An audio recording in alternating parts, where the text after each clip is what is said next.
What is up, everybody? Welcome to another episode of Yala, your thrice weekly episode podcast where we dive into the hottest and most buzzworthy news and current affairs with a touch of what, Terrence? A touch of humor. And Touch of humor. I must apologize in advance because today is day one of phase 2 and obviously we're all working from home. And you might hear some cries in the background. That's my baby, so don't be alarmed. But what's the difference? As though your baby was going to work before or something, is it? No, he was attending gifted education school, so now home-based learning. Oh yeah. So all his correct. he has to do all his assessment books at home. So he's that's crying true, in that's frustration and not being able to do certain trigonometry stuff.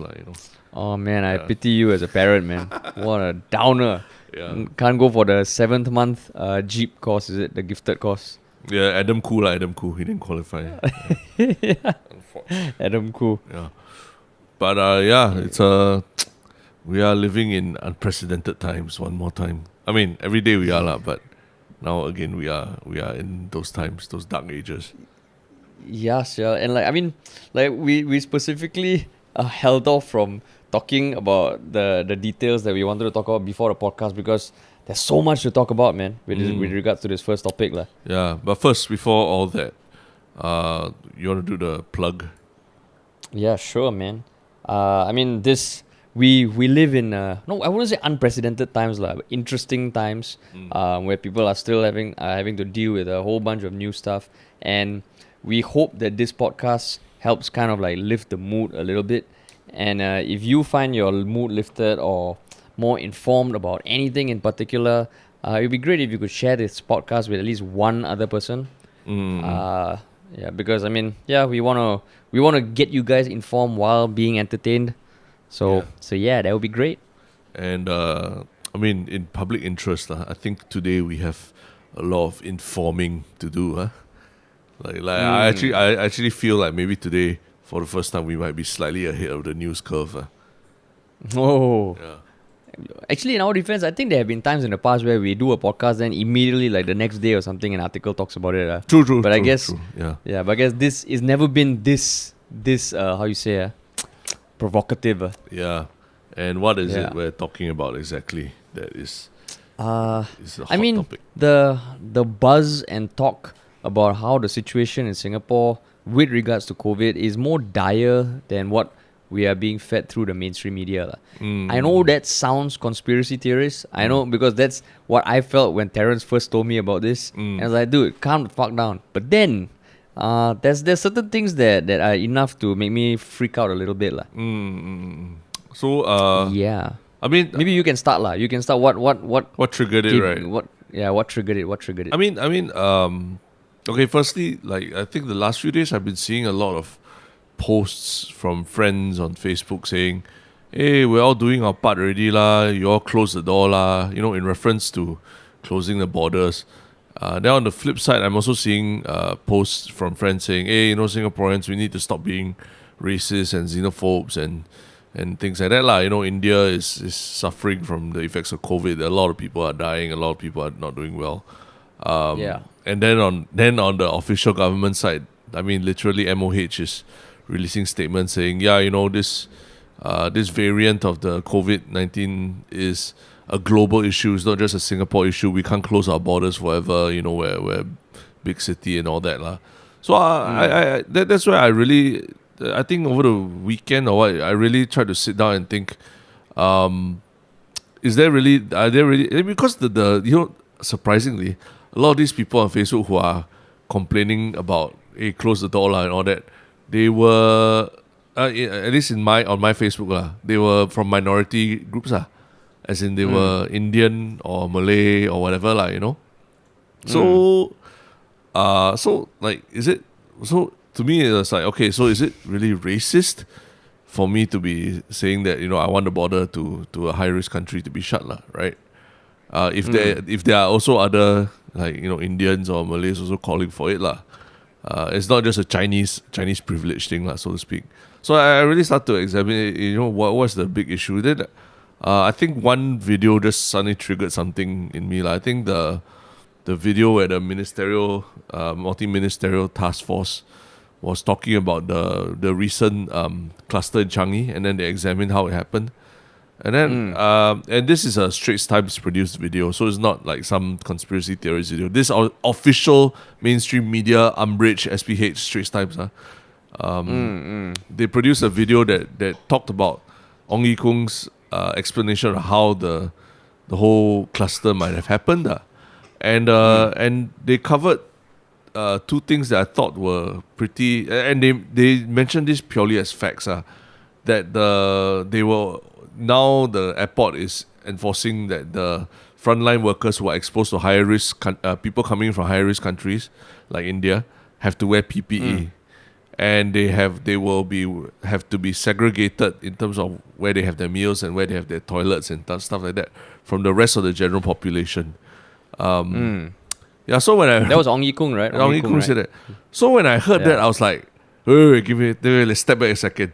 You mean all this time before the shit hit the fan, like our frontline workers were not given PPE to wear when they're dealing with, say, people flying in from India, right? And then, you mean all this time, like a frontline worker dealing with the immigration of people from higher risk countries, during his lunch break, he could just step out and go to a food court in T3 and just eat his lunch there. So that was where I was that was where I was like, oh shit, like that is such a huge lapse, and coming from from our experience, our background in terms of handling productions during COVID and stuff like that. To me, like this seems like such elementary things that should have been in place way before all this happened. So it was a big. I realized, oh shit, maybe there are much bigger gaps in this so-called system we have that we are actually not aware of, lah. And that's where I started. And you went on hardware zone. Eat, drink, man, woman, and semi boy. No, yeah. So that's why I started diving deeper, and then I realized, oh shit, there's more to this, lah. Yeah. So over the weekend, you've been researching about this over the weekend, not just today. Yeah, because it worries me. This variant seems to be attacking children a lot more. And a 1-year-old boy just got it yesterday, or just was tested positive yesterday. So definitely as a father, I'm more concerned. Yeah. No wonder, like, our first call this morning at 9 a.m. with someone we never met, you spent the first 3 minutes talking about this. Yeah. That was fucking funny, man. Correct, I was like, wow, Terrence, what has been up to over the weekend, man? No, yeah, and I was very afraid that I was just like reading the conspiracy theories. But then, over the weekend also, there was another development that only solidified what I've been thinking. And you also know about this. What is it? Yeah, but it was the WhatsApp message, right? Correct, yeah. It was so the thing is, it's a WhatsApp message from a professor at the National Center for Infectious Diseases, lah. Yeah, correct. Right. And while I bring up the tab, yeah, his name is David Lai. He's he's an associate adjunct professor, I think. But he's actually a director at NCID as well, and he is a legit source of information about COVID in Singapore.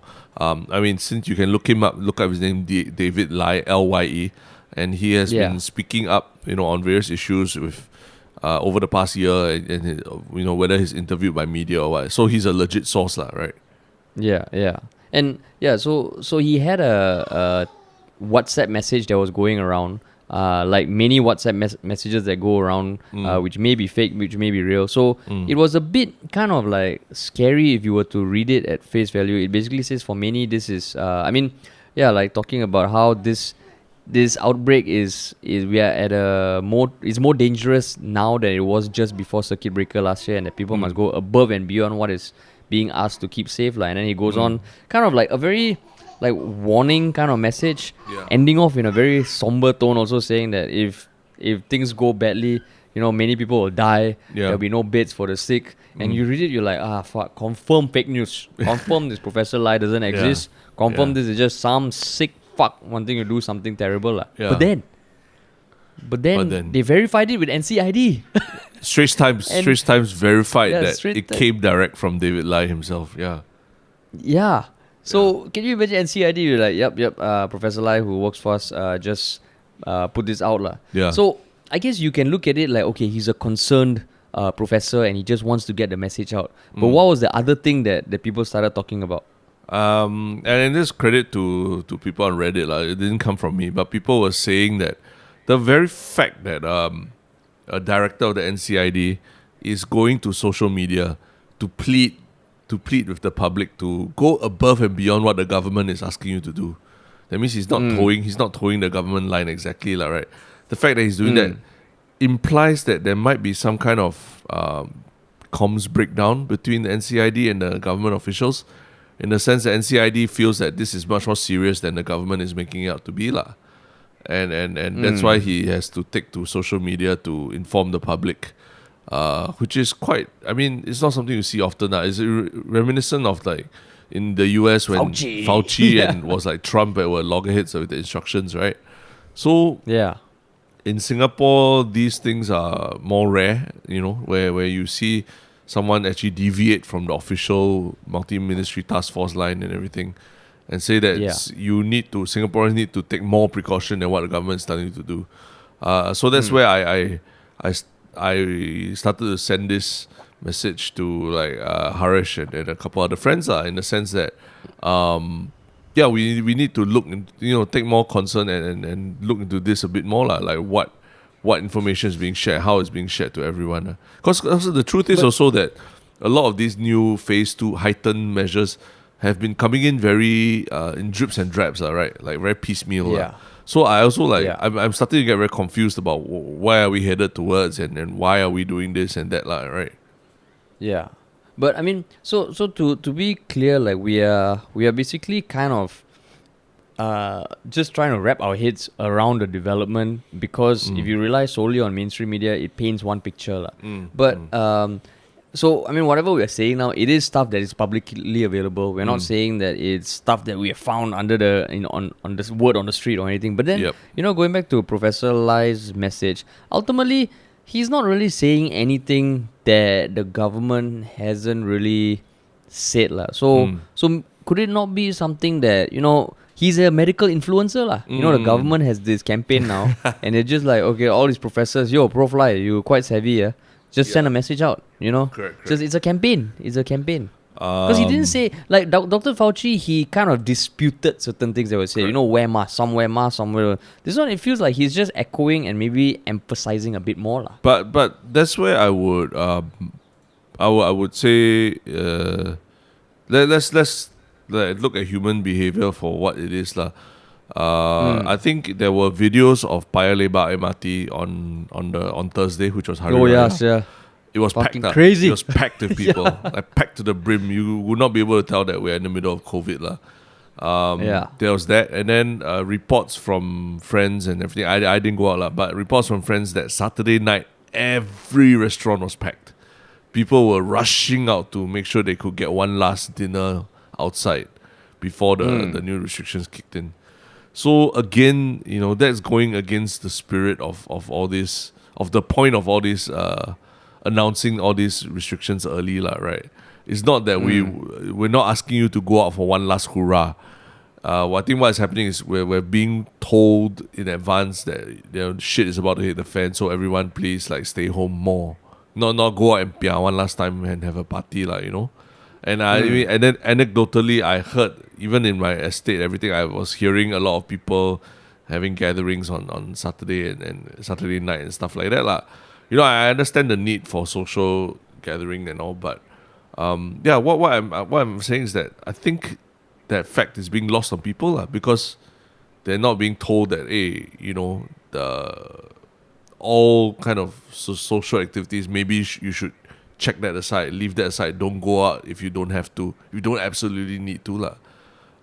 They were just being told, just limit it to 2 people. But 2 people going to a house with 5 people means 7 people are gathering together and stuff like that, lah. So I mean, it is what it is. Like probably nobody wants to have to go back to what it is at circuit breaker. But my question was just, should we be going back into circuit breaker already, given everything that's happening, right?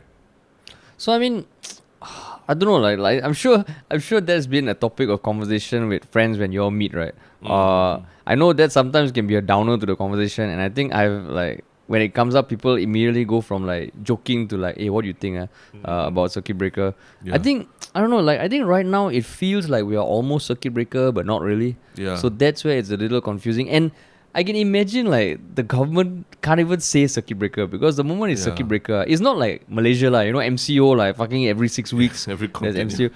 Yeah. Circuit breaker, it sends chills down the spines of Singaporeans, no. Yeah.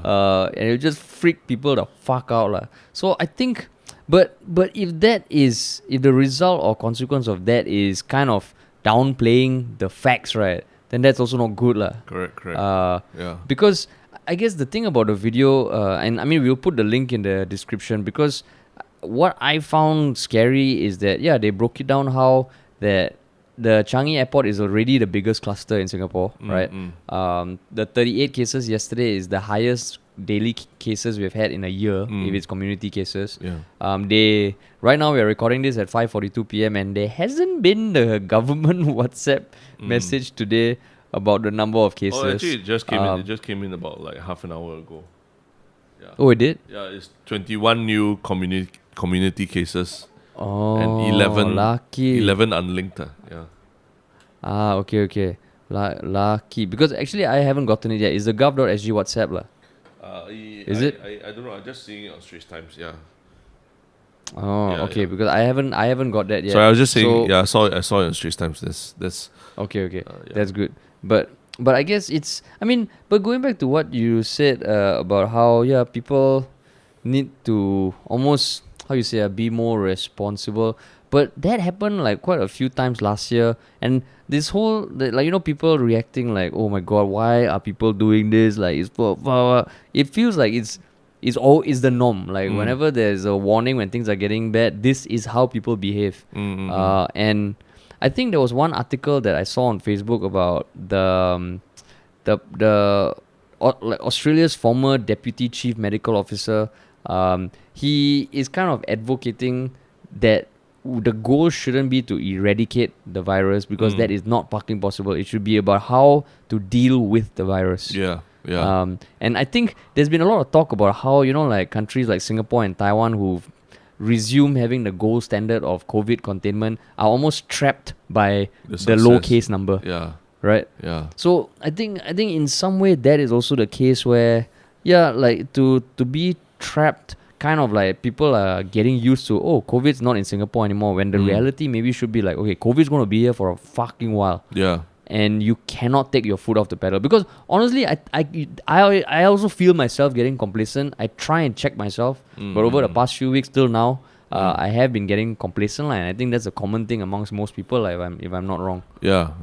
I mean, I don't dispute what you're saying, in the sense that, the ideal situation is that we control COVID. We know that it will come in because our borders are partially open and everything, but we control the cases such that via quarantine and SHN, quarantine and stay home notice, and basically ring fence any kind of anything that happens. But one of the shocking things was that someone in Changi prison, a prison inmate, kena COVID. Oh yeah, correct. And to me, it was like, I don't. It's almost like a stand-up comedy thing, Like the most, what is the most secure place where you have zero way of like, getting out in the community and interacting with the public and all that, is a fucking prison, right? It doesn't get any more controlled than that. And if even the prison has been breached already, right, for whatever reason, through a cook or a chef or whatever, are you going to throw all the prisoners in isolation, right? I don't think they have that many isolation cells or anything also. Yeah, that's why. So it's like, when that happened, it was almost like it's almost something like it will be in a stand-up comedy set, right? Where you like joke about it, but it actually has happened, like our prisons have been breached. It's like the movie Alien, right? Or like, when the alien gets on the spaceship in space, you got nowhere to run. And this like the fact that when I saw that prison thing, I was like, oh fuck, that's like the worker dorms. It's a huge place with people, like, as much as they are separate inmates and all, they will interact to a certain extent lah, unless you're in an isolation room. So Yeah. when it comes to stuff like that may have caused that, that's when I think if it wasn't handled well, right, then that should be like, what the fuck happened? Because I know that Jade Rasif also shared Insta stories of her experience with her helper, right? I don't know whether it's been verified yet. Yeah. But the crux of it was that I think a few weeks ago, she got a helper from Indonesia. She paid $2,500 for the helper to be quarantined for 2 weeks, right? But after 3 to 4 days, she got a call and said, okay, she has tested negative, right? And you can pick up within 12 hours. You have to pick up within the next 12 hours. Like. Yeah. So then Jade Rasif was like, well, what do you mean? Like, she paid for the 2 weeks, but okay, never mind. If it's the government says so, okay lah. Yeah. Then the helper came back. Then in the end, the helper fell sick and tested positive for COVID, right? Yeah. So and basically Jade Rasif was recounting what she felt like. Okay, like then she had to pay for the test for her and her family, and the interactions with the ambulance staff wasn't that good. Yeah. And of course, I mean, you have to give her credit for talking about this in a way that is engaging also, like, because she would write all this text on top of a picture of her in a bikini lying on a yacht. Yeah. Then I'm like, wow, that's some next level. You hook in. That was the movie, the movie that did that to explain very complex. The Big Shot. The Big Shot, yeah. Very complex financial Yeah. terms with like using celebrities or something. Yeah, Margot Robbie in a bathtub, you know. Yeah. Because honestly, I was like, whoa, shit, goddamn. Then okay, yeah, there's text. Okay, so I guess that's why it got the message across lah. But if that really happened, if it was a lapse like that, then that is fucked up. Yeah. I mean, I don't know about you, but anecdotally, I have also heard of like Singaporeans who say come back from China and everything, and they just do their stay home notice at home lah. That means they just go straight home. They don't have to stay in any special hotel or anything like that. They just go home and then they take a couple of tests, and then like I think if they test negative, then they get to come out after like a shortened period lah, not a full 14 days or anything like that. So I was a bit confused lah, but I kind of, to me it was like, okay, as long as the numbers remain low, I mean I guess the people know what they're doing. But then after watching that video about the Changi Airport thing and just starting to look up a bit more on Reddit and everything, and hearing this on Jade Rasif's Instagram and all, it just makes me feel like somewhere there's a gap somewhere like in the equation. So And then I was thinking, sorry. like for Straight Times to make a video like that. I mean, because Straight Times often is like the mouthpiece of the government lah, right? That's what people say lah. Yeah, that's what people say. So it's not verified, okay? Please, nobody take umbrage at my statement. Yeah. Okay? But for them to make a video that kind of like sheds light on, okay, this was mismanagement from the policy level almost, it kind of drags in another hot topic of recent weeks, which is the whole thing with SPH lah. Editorial integrity, right? Yeah. That's why, editorial integrity. Maybe people at SPH are like, oh, yeah, Ng Yat Chung, you say you go editorial integrity, right? Okay, fucking take umbrage at this motherfucker. Yeah. And then like put some video like that. Because it almost felt like it was like the BBC put it on because, they got this hot news scoop on Singapore fucking up again. But no, it was Straight Times. Yeah. So it tells you that Straight Times. Yeah, it tells you that there is a fuck up lah. And we always talk about generals don't know what they're doing on that. The one thing that I would trust generals to be able to do, right? Whether you're a paper general or whatever general SAF general in US Army or whatever, you are able to plan for the movement of large groups of people in a safe manner lah, very, very efficiently. Whether it's for NDP or whatever, right? I feel like that's something you learn in the army lah. How do I get like a group of like 20 or 100 misfits to form up properly and then march to the cookhouse together and sing a song on the way and shit like that lah, So to me it's like this is like the basic logistical problem. But then when I heard about how the breach in Changi happened, then I was like, somebody is not doing their job somewhere lah, in the planning side of things. Because even like our live show, right? Although our live show was a much smaller scale lah, but I felt like I really respected the crew and the ushers and everyone on hand, because they really help to keep almost like an invisible wall between the performers and the audience lah, where the performers had to come at a certain time, enter through a certain door, and go through certain security protocols. And then the audience, when they come, they go through a different door, they go through a different staircase, everything, such that the performers and the audience never met, all the way until after. Only if they hang around downstairs outside of the venue, then they would have a chance to actually bump into each other lah. But that in that sense, even you and when you want to meet your girlfriend, you can't just like, why don't you come backstage and just see me lah, right? Yeah, there was zero chance of it. So I was quite impressed by whoever wrote all these protocols, in the sense that I feel like they really thought it through how to make sure that the performers who had our masks off and were had to do a lot of prep backstage that involved standing closer to people than probably what normal people would do outside lah. They made sure that we were kept separate from the audience throughout the whole production. So to me, it's like, okay, I respect them for doing that. But then, like Changi Airport, where people are literally flying in from high risk areas, I realized they did not have those protocols in place, or at least like the protocols were not any stronger lah, or they needed to be stronger lah, but they weren't lah. So it was like quite a shock to me. Right. Yeah, so that's why, I'm curious to see how this develops, because I can imagine some people saying that, okay lah, mistakes happen here and there, they've already done such a good job. Of course, you can't like segment out the healthcare workers and the cleaners, just in a different area. They're already doing all they can. So that's why I think that's where the built-up goodwill from the citizens of Singapore with regards to how the government ended up managing COVID is hopefully doesn't allow them to not confront this, or at least address this. Yeah. Maybe we got the facts, like even the video is providing some inaccuracies, but the fact that it's out there, I hope it's addressed. Yeah.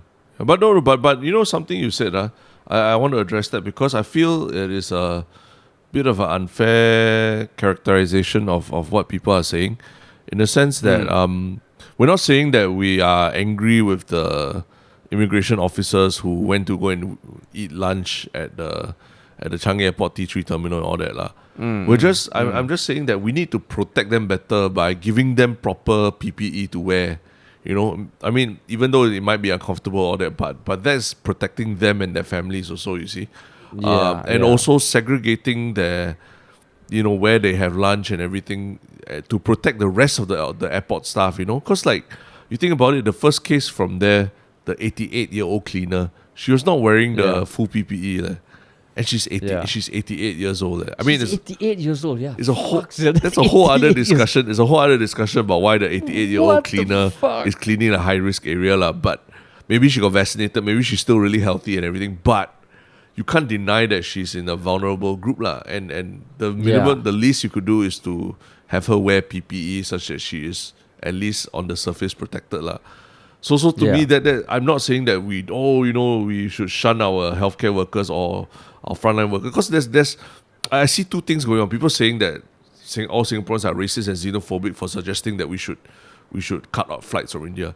Second thing is people are saying, we are being very bad by shunning healthcare workers and not, and even people who work in Changi Airport and things like that. But I think that is just a very you're preempting any conversation about how to better improve protocols. If the protocols suck, right, it's not the fault of the people who criticize. It's the fault of the person who drew up the protocols. So don't blame the player, blame the game. And I think you hear that in some of the ministers also saying that, okay, everybody needs to do their part, which is true. But in this case, especially because Changi Airport, a few months ago, I think one of my One Shiok Things was how they built up this business center for people to have business meetings at Changi Airport without touching or without interacting anything. There's a UV light to disinfect the documents as you pass it through a glass thing. Correct. Then I'm like, and then the ministers unveiled it with like this Power Rangers setup where there was multicolors, 5 of them standing on like pillars. Yeah. It looked pretty cool. But then when you see that on the back of this in the same kind of airport where it is the entry point for all these people, that's when it gets like, wow, What the hell, man? And I feel a bit sad because you know that food court which is apparently the ground zero of spreading, right? The food court that the staff at Changi Airport eat at. I mean, you used to work there at the airport, right? Like I think is that food court is like one of the nice little secrets about Changi Airport that you know, right? Yeah, I mean it's like it was a huge food court, and because it was an airport, you get all sorts of cuisine, man. Like I remember the tandoori chicken was pretty dope. Yeah. So to clarify, this is not the food court that is on basement 2 or whatever, lah, right? This is a separate food court that is actually meant for staff, lah, right? Oh, is it? Yeah, this is the one that I'm talking about. No, but then how did the public go there? Some public can go there. I've been there. What? Oh yeah. I mean, okay, that's only they know lah, but it's not. Oh. So they see. said the spreading happened at that food court apparently. Is that T3? Is it? I think, or there's one at T3 lah. No, then there's that. There's I mean, each of them have staff canteens. Oh, okay, yeah. Yeah. So there are members of public who because they know somebody or what, they can access that food court lah, I suppose. No, but it is known to the back then the public could get there. It's just in some corner kind of thing lah. Yeah. And then it was like one of those things that when someone first brought me there, it just blew my mind because I didn't know that there was like, you know, decently priced food available at the airport lah. Yeah. I mean, but they do say that they went to the food court at basement 2 where the shops. Yeah. So I think they said that they went to various of these eateries lah, but that food court was also singled out as one of them as one of the places lah that they had access to. Because the Kopitiam Terminal 3 food court was also one of the hotspots, correct, that was the one I was referring to. With the tandoori. But because that's in the public area lah. Yeah. So you know, I think there were people who just like nothing to do, then they just go to the airport to eat lah. Right, because there's no other reason to go airport these days. And I mean the conflicting thing about Straits Times that I mentioned just now is even more, how you say, ridiculous, because one of the headliners on the Straits Times webpage is an article about a conference that was held today, the press conference for the Emerging Stronger Task Force. Which is the task force that has been put together to propose how Singapore can emerge stronger in a post-COVID-19 world. Yeah. So it just feels like, there's like, I didn't know there was a task force for this. But it just feels like, whoa, okay, that's nice, but it's a lot to take in, a lot to take in. Yeah. So I mean, we're not. I think. We're not saying like go and buy toilet paper, run out and go and like there's a conspiracy theory that everything's shit's gonna hit the fan. But I think the unlinked cases are what really worry me now, in the sense that we have no clue how many unlinked cases there might be, because we don't even know where they got it from, and it might be a lot of them might be asymptomatic, and you won't really know that, you don't even know how you got it. That's the scary part. But given that Changi Airport is the first port of call for higher risk, for the people from high risk countries coming in, I just felt like the protocols there should have been stronger lah. And from anecdotally, again, reading from what people are saying, they say that China and Hong Kong are much stricter than what it is in Singapore, in terms of like the that everyone is wearing PPE when you arrive and stuff like that lah. But in Singapore, I think literally in the Straits Times video, you can see that there's some old man who's ushering and he's not wearing PPE lah. He's just wearing a face mask. That's it, you know. So it's quite shocking lah. Maybe this is the the real Singapore that if you don't read about in all the glowing news reports. But I also wanted just to ask you earlier about something you said about the because they said that it's impossible to have zero COVID right?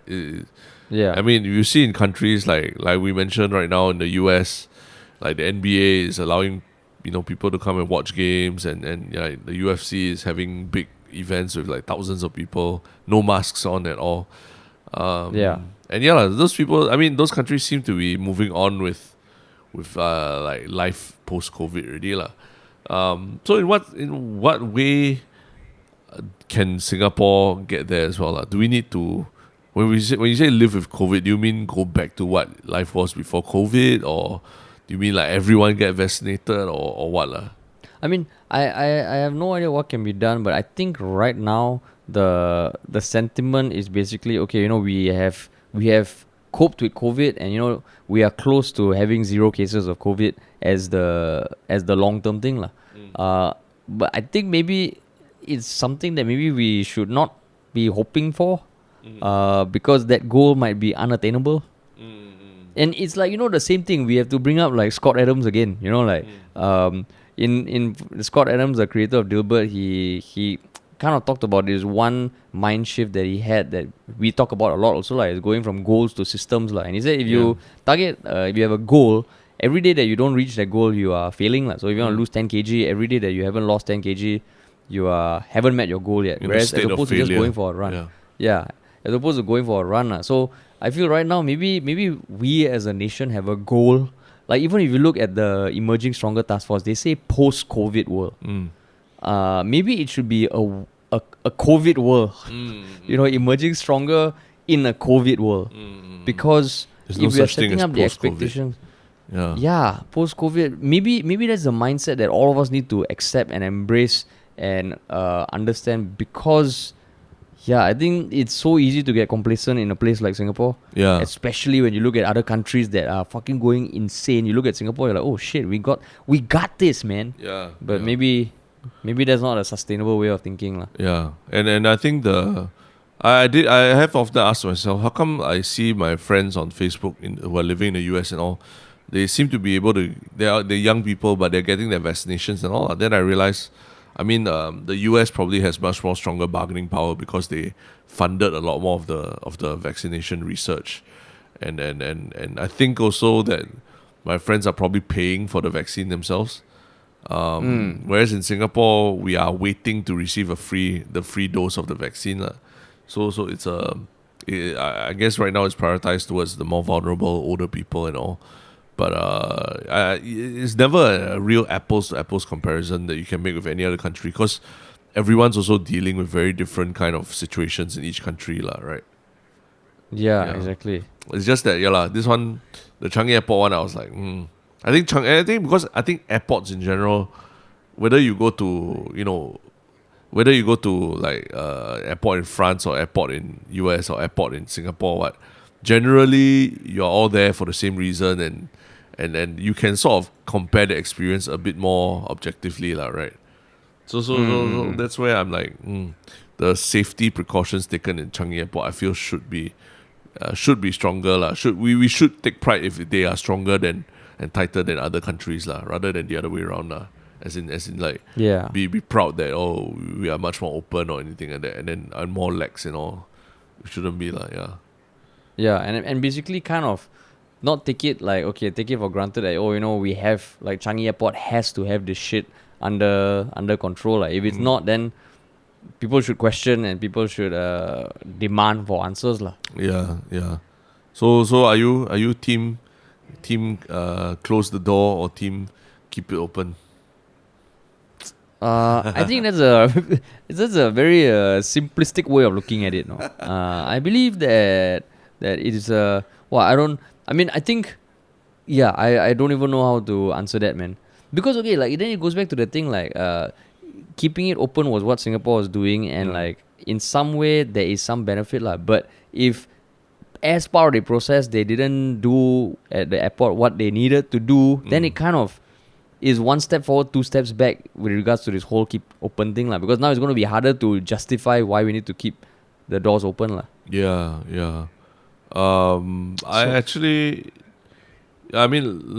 I also do want to make sure that all the protocols are in place, but at this point right now, I feel like they just no more Indians. No. There's seems to be a very big thing about racism, a very big discussion about racism and xenophobia. But some people, we're not advocating. I say we loosely, as I don't know who this group is, but I don't think that we need to close our borders entirely. But if it's selectively, saying, for this 2-3 weeks, maybe no flights from India or something like that, right? until we get our own situation under control, until we figure out how the hell even a prison can get infiltrated and things like that, lah, right? Give us like 2 weeks, 3 weeks to figure it out. I think that's still okay. We're not asking for the borders to be shut to everyone, lah, right? We're asking perhaps to be a bit selective about it. So I also take umbrage with the characterization that just because I say that, close the door, means that I mean shut the borders of Singapore entirely, lah, you know? You're taking umbrage at me or the fact that I mentioned that there are people out there with the sentiment? No, I'm taking umbrage at, say for the Ministry of Health, they made a statement saying that, this is a global issue. It's not just Singapore. We cannot shut our borders indefinitely. We're not saying shut the borders indefinitely to everyone, you know? There's nuance you can do about this, and you will piss off some people, just like other countries also shut the border to us, right, at one point. But but okay, maybe there are some nuances even in terms of global trade that Singapore being a very small player that we cannot afford to do, but I would rather that they also be transparent about some of these things, rather than just characterize Singaporeans as racist or xenophobes or things like that, you know. Yeah. So I guess we are back to every day we're just waiting for the news to see what's the next development, right? Yeah. Correct. For a while it wasn't like that, right? Yeah. You know, we were kind of like, okay, things are life getting back to normal, but now, because I'm sure everybody's thinking about it. We already saw photos of people stocking up in things at the airport, so man, it's gonna be interesting. It's gonna be interesting. Hopefully numbers come down. Hopefully things get under control, but we'll be right on it anytime there's any interesting news. Yeah, correct. But speaking of don't be racist and xenophobic and everything, our second topic also is somewhat related to that, and it's a quite interesting thing that happened that got Singapore a lot of buzz on the international press as well. What is that? It is the fact that the latest Miss Singapore Universe, which Singapore Miss Universe, this was during which organization? Was it the actual Miss Universe? Yeah, Miss Universe. Oh it was Miss Universe. During the Miss Universe pageant over the weekend, the Singapore contestant Miss Bernadette Bell Ong, during one of the segments, wore a dress, or what do you call, a cape almost, that had on his back the phrase "Stop Asian Hate" . So it was in red and white colors, and it said "Stop Asian Hate" . And so the news, there's a bunch of articles from around the world saying that the Miss Singapore makes a statement . Bold statement. And generally positive . Bold statement. Generally positive. But I mean, I guess elsewhere on Hardware Zone, people didn't really feel the same . Right. But I mean, so that's what happened. But what were your thoughts what made you want to talk about this? Because I think I saw someone on Facebook, I can't remember, someone saying isn't it ironic that someone from Singapore, if she did this on the international stage and everything, and then she gets applauded and all, but if she were to do the same thing in Singapore by holding up a sign or something like that, she probably will get arrested . So I thought actually that's kind of true. That's kind of true. And the other thing about it was I guess there's a wave of especially for Asian Americans right now, there's a wave of attacks and seems like very vile racist attacks on Asian Americans, because a lot of people in America, for thanks to Trump and various reasons, seem to be taking a lot of anger on Asian people there. Such that it seems almost unsafe to be Asian and living in America at this point, because you might get randomly attacked by people. So I found it funny. I not say funny, but I found it both quite interesting that a Singaporean was championing this on the back of her cape. And by the same time,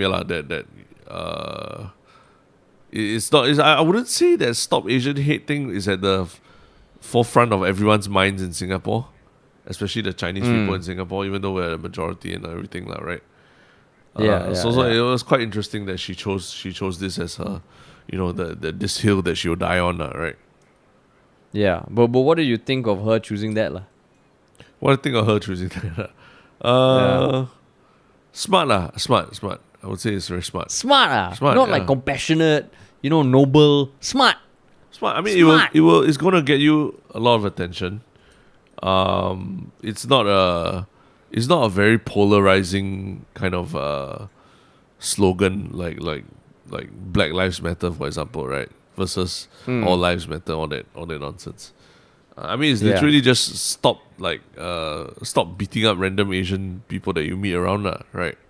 It's not a difficult message to get behind. So for her to do that on the national stage, I mean, I did not look at any other dresses of any of the other Miss Universe contestants or anything. I just only saw this one only lah.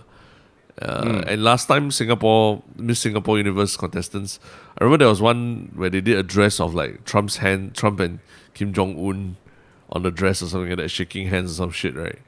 Do you remember years ago? Someone designed the dress. Yes. Yeah. So that was horrendous lah. That was horrible. But this one I feel like okay lah. It got a lot of attention and it's not a terrible message to get behind either lah. So I'd say it's smart lor. I mean the Trump and the Kim Jong-un, it was just two hands lah, shaking hands. It was fucking ridiculous. And then wasn't there some nasi lemak thing last time also? Yeah. Was it Singapore? That was Malaysia. I think it was another country, right? Yeah. Oh, it was maybe Malaysia. It was Malaysia. Yeah. Yeah, but it was a Singapore one, the shaking hands thing that was fucking hilarious. Because the hand was like literally positioned around the crotch area as well, right? And given what Trump has said about like grabbing crotches and all that, it's not a good look. Yeah. So if someone were to ask me also what she did, I think it's definitely smart lah. It's definitely smart, but also I think. Like I know I can imagine people giving her shit for it, like why you care, you're from Singapore and all. But to me, Miss Universe, it is a global thing, and in some way, I can imagine like Asian Americans just seeing someone from the other side of the world, from Asia, also resonating with the cause. I think that's good lah. That's good for her. At least using it in a way that like what you said, it's not a polarizing thing. Asians getting beaten up is never good. It's not even saying beat up someone else. And I mean even the Myanmar contestant, she hold up a sign saying pray for Myanmar, and she did advocate a cause there as well. Correct. So yeah, the bigger question for me is like, fucking Miss Universe is still going on. Oh yeah, it's going in Florida. Yeah. Yeah, and it happened in person. Yeah. I mean, it's like, here we're talking closing borders, blah, blah, every country needs to be isolated. And here's an event that is bringing people from all around the world. Yeah. That's why I'm like, like UFC and all that, they've been holding very, very big events in Florida because I think nobody in Florida cares about it lah. But that's why I found it funny. Like maybe, like imagine if like instead of saying "Stop Asian Hate," she had like "Close the borders" on her dress. Yeah, and she wore it at Miss Universe or something like that. That would be like crazy. I think people would like be throwing tomatoes at her and all, right? Yeah, exactly. Yeah. So I guess, I mean, she, like, her Instagram profile, I'm guessing she did get a lot of followers because she's been posting a lot about that. So kudos to her lah. Yeah, and she's kudos to I think her her story is quite interesting. She's also born in the Philippines, raised there as a kid, and now she's moved to Singapore and she's a Singaporean lah. So, but she's definitely like it reflects a lot of what the Singapore is, where we are a very open society to immigrants and everything lah, right? So I mean, I think it's a good look for Singapore, and if it makes people think that Singapore is a much friendlier place, it also goes against this narrative of Singaporeans being racist and xenophobic lah, right? Yeah, exactly. Which I think is a good thing for marketing lah, yeah. Yeah, but I mean, it's just like, okay, so as much as you say close the borders, I'm looking at a post from Bernadette on her Instagram, and she said at her fly off on 1st May, there was another Singaporean flying off to qualify for the Olympics in Tokyo. So, like 5 minutes ago, literally we were saying, maybe the border closing thing should happen, but there's still stuff going on. So I think it's even more confusing than last year, because last year it felt like the whole world is like, okay, it's trending towards closing up. But here there are people going for Miss Universe and Olympics, and then like cases are spiking. Like, holy shit. I bet Ong Yi Kong is like thinking like, wow, first few weeks of Minister of Health. Yeah. But I mean, if there's still, if the rest of the world is moving on with events and everything, I don't think we as Singaporeans should be excluding ourselves from them. But we should definitely be following whatever protocols are necessary. Like, I think, for example, Singapore increased the quarantine or stay home notice to 21 days, for example, because of the new variant being able to incubate in the human body for longer. So as long as we follow all these protocols, I think it's okay to be traveling and to be an active citizen of the world and doing work for yourself. So I'm not against like people traveling, but the protocols need to be right and need to be followed right? Yeah, exactly. Yeah. Exactly. So because I know like the actress that we worked with on She's a Terrorist, Ketania, I believe she's somewhere in Indonesia right now for the next month or something for a shoot Yeah, So exactly, I'm very happy that Singaporean actors or freelancers are able to find work during this period, and they should like seize these opportunities when they come, because there's so few right now. Yeah, exactly. Yeah. So I mean, it's just going to be an interesting next few days, and I think now that people are at home, and it's just interesting. Yeah. So interesting times. yeah, well, I mean, literally, Ong Yi Kung just took over on Saturday, and there's the shit is hitting the fan as we speak. Yeah, man. Yeah. But yeah, I mean, we are gonna be doing our podcast, so we ain't gonna stop. Yeah. As things develop, lah. What is your one Shiok comment of this podcast since the last? My one Shiok comment was something someone posted 3 days ago for Cuban Kiwi. And I think you mentioned it in the previous podcast, but I like just looking at the comments. It's about the screenshot that he took about being the 69th subscriber, and I thought like it really reminded me of like the days when we were starting our Ministry of Funny YouTube channel, and we used to send each other screenshots when we would hit a milestone, So to see like even our community do that, I think now we're past 100 plus already, so that's great. Yes. And yeah, it's just nice to. There's something very very very romantic about starting from scratch and building it up, and when people also join us on that journey, it's fucking great, man. Yeah, and actually I love it. my One Shiok comment is kind of related lah. Like the YouTube channel now, our Yalabat YouTube channel. We crossed 100 subscribers and all, but one of the comments like that just came out a few hours ago was somebody is writing Ss.Rf lah. I don't know what that stands for, but he said, "Finally on YouTube, guys! I've waited so long for this day. Viewer engagement will be taken to another level." Of course, he says it as one of like 4 comments that have been posted since we started the YouTube channel lah. So I'm assuming that more will happen, but yeah, it's cool that for whatever reason now you can watch these podcasts and also just like share them more easily with people, because I think YouTube is much easier for sharing lah. Yeah, and I guess like I know for people who have built up followings and all, starting again from zero can be a little like, wow, do we really want to? Because our Ministry of Funny channel has 131,000 subscribers, right?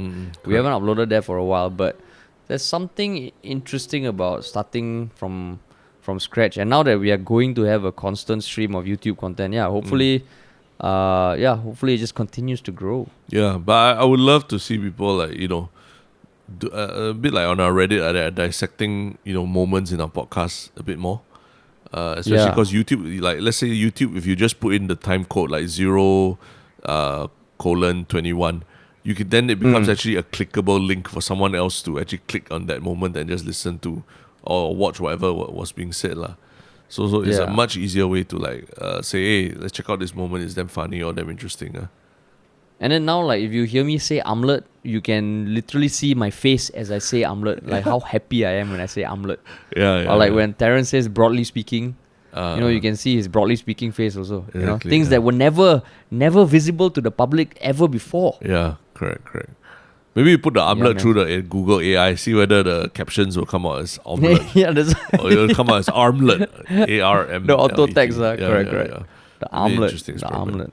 Cool. Yeah, but what is your show? Oh, your show comment was the from YouTube. From YouTube. Yeah. oh from YouTube. I read it, Now correct. Yeah. No, correct. It's not just Reddit comments. It's Not just comments Reddit. in general. Yeah. Cool. Well, and then what is your The One Shiok thing. Yeah.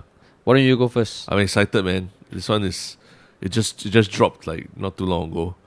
The new G.I. Joe Origins movie trailer Oh. it's about Snake Eyes, the ninja in G.I. Joe.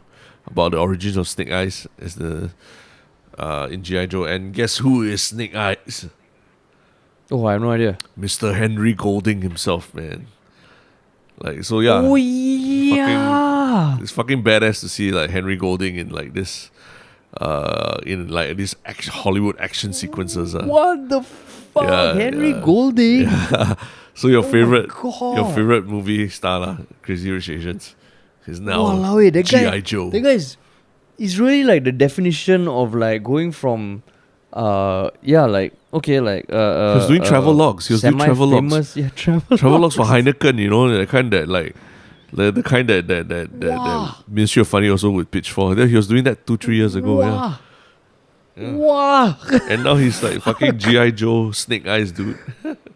No, yeah, there's one thing about being cast in a Hollywood movie, which, he was cast in a rom-com. And then he made the jump to be directed by Guy Ritchie, acting with Matthew McConaughey. Then he was in a movie where he got to make out with Anna Kendrick and Blake Lively. And then now an action movie? Yeah. Holy fucking shit, man. Yeah. So it's pretty crazy lah. Yeah. I mean, Singaporeans Oh my all God. over. He's Singaporean, right? No lah, he's Malaysian, but he spent time in Singapore. Okay. He's. I mean, so you cannot be happy for him. You cannot be happy for him. fellow Southeast Asian, like making it Fellow big. Southeast Asian. Happy. God Yeah. damn. Yeah, my That's One Shiok fucking thing. insane. Go check out the trailer lah. It looks pretty Yeah. good. I mean, although all the G.I. Joe movies were never really that great lah, but just Snake Eyes as a character is quite interesting. So it should be pretty cool. Woo! Wow, power. All right, cool. So what is your One Shiok Oh thing? wait, oh yeah. My One Shiok thing was this series of illustrations that a Singaporean illustrator who goes by the name of Autumn Ying. I think she's based in Taiwan or she's tied to Singapore and she just did a series of illustrations that imagines what the royal family would be like in modern day with Princess Diana. So it's hand drawn. It's like a painting like that. And I just thought I was never that clued into the workings of the royal family when Princess Diana was around, but I just thought that's kind of cool. And like normally I'm a little like royal family again, bleh. But this one was like I just thought it was a nice series of illustrations lah. And it's a Singaporean writer. Singaporean fashion artist. Oh, okay. So she's got 160k followers, but I think she's based in Taiwan. Oh, interesting. Yeah, so And she's doing she's doing a series of comics about the royal family. No, so she does illustrations of all kinds of BTS and all that. Okay. And I think she's heavily in fashion but she just has a few posts like over the past few weeks, just reimagining like a picture of Harry and William walking in the park with Princess Diana in the middle. So I just thought it was cool. Oh, that's nice. It was a cool thing. That's And cool. she's Singaporean lah. Oh, interesting. So fucking support local, yo. Yeah, go and watch G.I. Joe. Yeah, G.I. Joe. Yeah, but cool. Wow. Cool, man. Cool. All right. That So was a fun one. yeah. Talk to y'all later this week. Yep.